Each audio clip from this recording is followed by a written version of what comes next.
Welcome back, everyone, to Pontos Fathom Hobbies. This is a miniature haul video. It's not what you think. I was walking around with this bag and I was like, what? This is going to clickbait people in the wrong direction. But you guys know what I do on the channel here. We do a lot of Song of Ice and Fire paint-throughs. We're playing Tainted Grail. We've done a lot of seasons of Joan of Arc, and then going into the Conan by Monolith, War of the Rings. So a lot of miniature paintings and tabletop painting. I've always wanted to get into Warhammer. I was at the local Warhammer shop called Hammer House in Singapore. Last trip to Singapore. Back home, but I actually went to Hammer House for another game, so I kind of go into what's in this unboxing. But I basically was picking up some additional Song of Ice and Fire sets here. But I do like this Warhammer bag. Guys, should I get into Warhammer? Let me know. I'm playing a Song of Ice and Fire.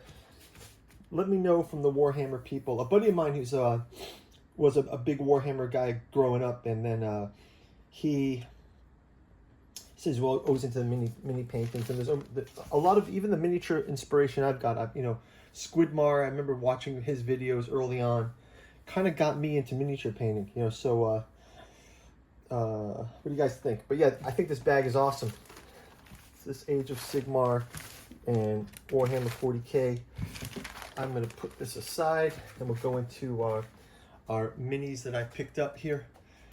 First off, though, quick shout out to this channel sponsor, Pontos Fathom Press. We've got a couple of books out there on the bookstore. You can go check out our Esoteric Dragon Mysteries, Decoding the Dragon Symbol and Myth and Occult Tradition, Lost Carcosa and the Yellow Sign, and of course, Genealogy of Cthulhu, Necromancy of Nyarlathotep. These come collected as that massive copy of the Catu Journals out of Lovecraft's Providence Grimoire, hardcover.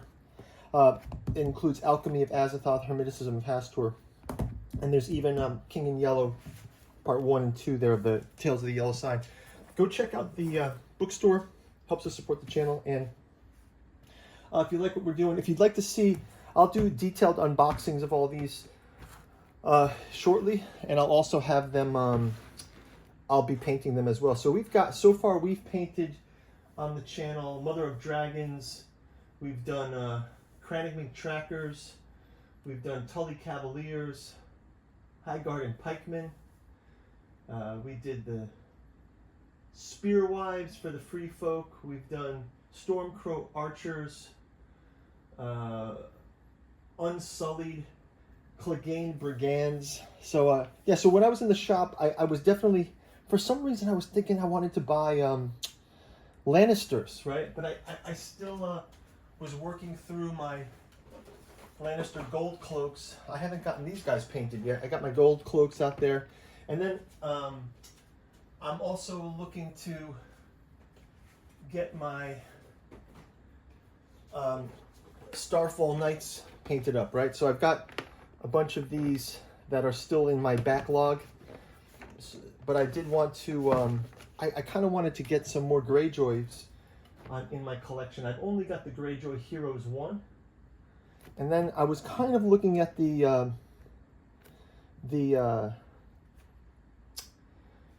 Ironborn Trappers here, and I was thinking that this would be a good addition to the set. So it said Ironborn Trappers, it says capturing thralls is a part of the Ironborn's reaving tradition, and the Ironborn Trappers excel at bringing enemies in alive.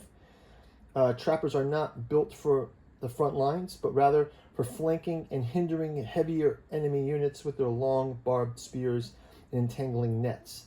And they also fall prey to long-range archery. So yeah, so maybe I'm thinking I might do a Lannisters versus the Greyjoys coming up soon, and maybe I'll get those gold cloaks coming in there. So gold, maybe it'll be Lannisters defending, and the Ironborn sort of on the attack.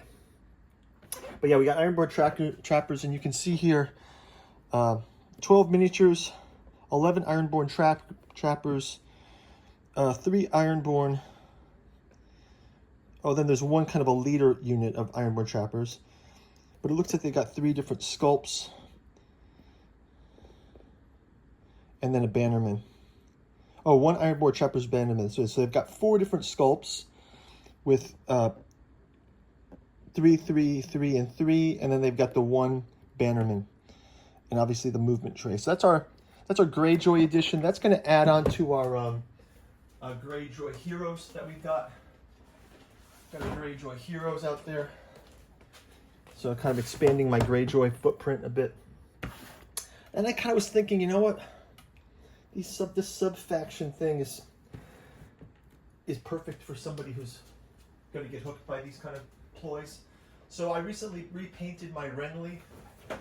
To be sort of a Highgarden type, and we also did the Highgarden pikeman.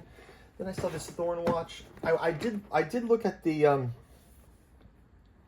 what are the Thorn, like the Thorn Knights, or Knights of the Rose. That it looks like a cool set, but they didn't have it at the shop, so I picked up the Thornwatch instead. I was always a fan of the similarly painted Crossbowmen expansion for Conan by Monolith from the Monolith miniatures, but I actually gave off to my son, so for him to play in his Conan set. So I'm going to do these Crossbowmen for the Thornwatch, and then we're kind of starting, you know, it looks like we're going to do a Highgarden kind of mini faction. And then speaking of mini factions again, oh yeah, so first before we go on to that Thornwatch, it says, while the swirling melee is not optimal positioning for any dedicated archer unit, the Thornwatch crossbows wield light arms and armor and train extensively with longswords, allowing them to withstand direct assaults, which would scatter ordinary archers. Proper positioning allows these troops to blast even a vanguard's advance and protect melee troops from archers or even cavalry. So these are a good support unit. And we've got a Thornwatch Sentinel, a Thornwatch Bannerman, and 11 Thornwatch. And it looks like, again, we've got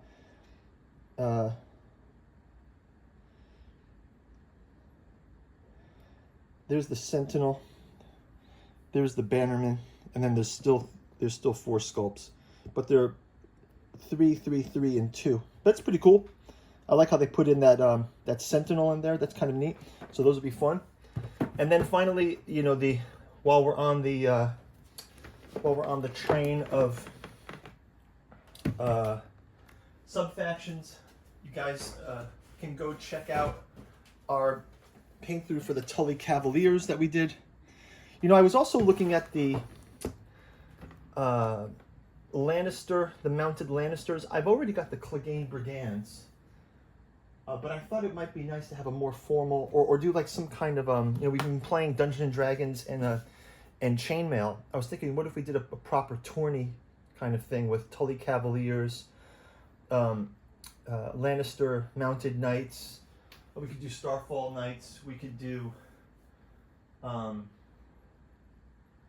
know, we could build up. We could have Tully Cavaliers. We even have the Starks, the mounted Starks. We even have the mounted Dothraki. So we could do something like that. But already got the Tully Cavaliers. I went with the Tully Sworn Swords. They're basically the Sworn Swords, but just a Tully version. But quick review here on the back. It says, with their strong shields and thick scale armor, House Tully's Sworn Shields rank as the heaviest troops serving under the great House Stark banner.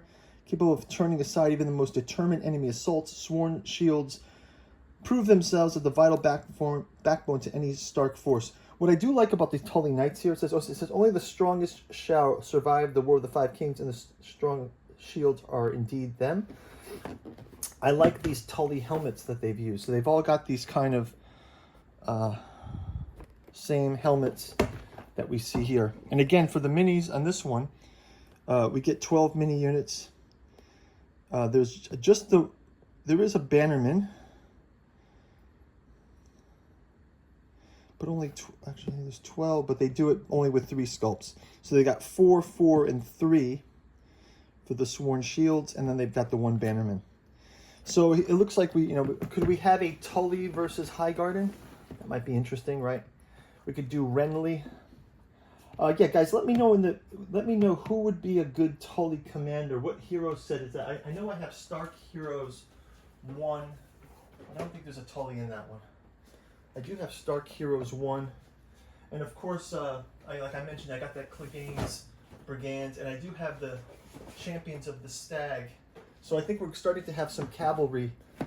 I do like that, like these guys are not like these guys are more Raiders, right? But they are Lannister.